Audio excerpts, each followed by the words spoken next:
With us today in the Emrie James Museum is Mr. Seretse Small, well-known musician in Jamaica, also promoter, agent, composer, guitarist, and educator. I know that he has just recently opened his academy of music, so we look forward to hearing about that. Welcome to the Emrie James Museum. Thank you. Tell us a little bit about your background, the interest in music and the arts. Where did that all come from? It comes from many places. I am the privileged son of two amazing persons. My mother, Jean Small, and my father, Ken Small. Now, the legend goes that my mother was the one who wanted to learn to play the guitar. She went to Mexico on a trip and came back with a classical guitar in order to teach the family, you know.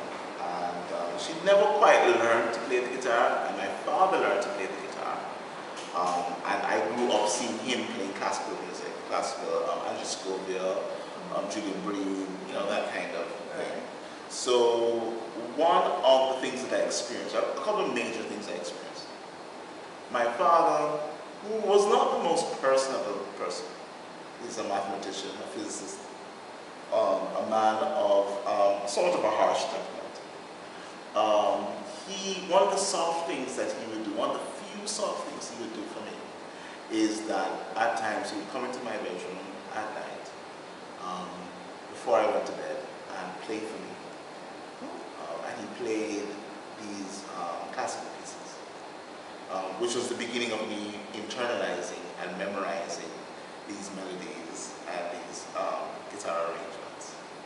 On the other side, my mother, who is a cultural phenomenon, who has been the president of the African Association, Studies Association of West Indies, Alliance Française, taught at the Culture Training Center in drama and so on. I mean, it just goes on and on and on and on, you know, her work. But she exposed me to the world of theater, of dance, and she had a friend who was very much involved with promotion of jazz concerts. And so as an early child, as a young child, I would go to lots of these jazz concerts.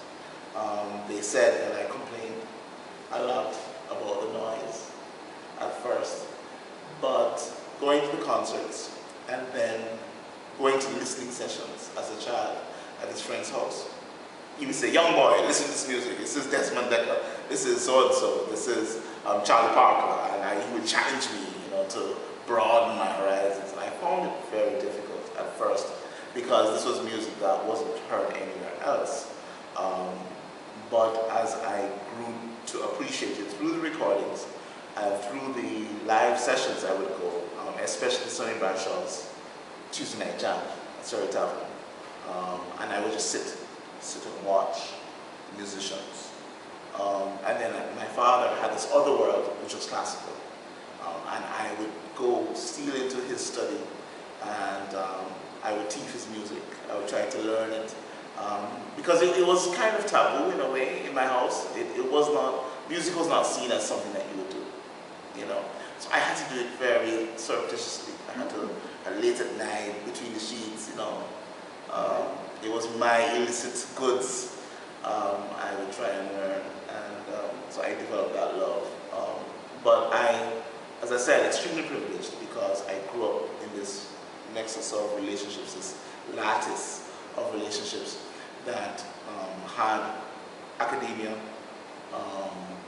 cultural exploration, cultural discussion, jazz experiences in terms of listening, going to shows, discussing jazz, defending jazz, and I also had the privilege of knowing personally people like Oko Nora, Mota Baruka, Sonny Bradshaw, Cedric Imbrooks, all these people who were people I knew who knew me, and I could speak to them, and I could sit in on their rehearsals. I would sit with Dennis Scott and all these people, you know. So I'm shaped as a child of the 70s, and so my musical background in terms of appreciation and the igniting of my own awareness is very complex. So. And you were exposed to so many genres of music as a youngster, and with these musical icons that you were rubbing shoulders with as a youngster. Yes. So you grew up with that. Yes. And you were able to, at what point did you know that you were going to be a professional musician? I did not know. So Nor how did did that I care. evolve then? I did not care. I had no knowledge of what it was to be a professional musician. It was not on my radar at all. When I was growing up, there was really no such thing, other than, not in the way that we have it today. You know, you had professional musicians who were members of the musicians union, right? And so being a professional musician in those days meant you played in hotels and you played on union stages. So for example, Sheraton was a union stage, right? So you could not, as a musician, walk onto the Sheraton and play without having your union card, right? Which is the work done by Sonny Bradshaw, and I am forgetting the name, Mallory Williams' father, whose name I don't remember right now. Yeah. So you never delved into the classical thing of taking classical exams and so on? It was not allowed. I wanted to, but my father said to me, you don't take exams in music, you take exams in physics, history, English, these things. It was not worthy. And so I went to Exed, and I was in my A-levels, in maths, geology, and physics, and with a view to going abroad to do architecture. Right.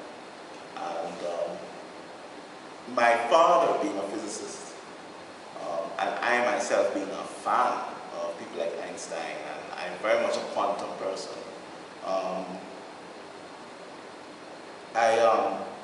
I grew up doing calculus every night, 50 problems every night of calculus, mathematics, and we discussed, pressure laws and, theories of the speed of light and all that. That was my work, at my father's house for sure.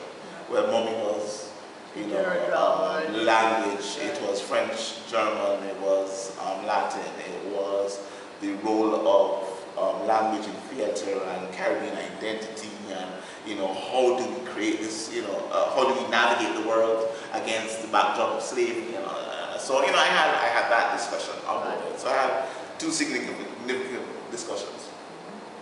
I would not recommend it as a way to raise a child, but I had that, and it gave me incredible assets in terms of being able to discuss and to think through things.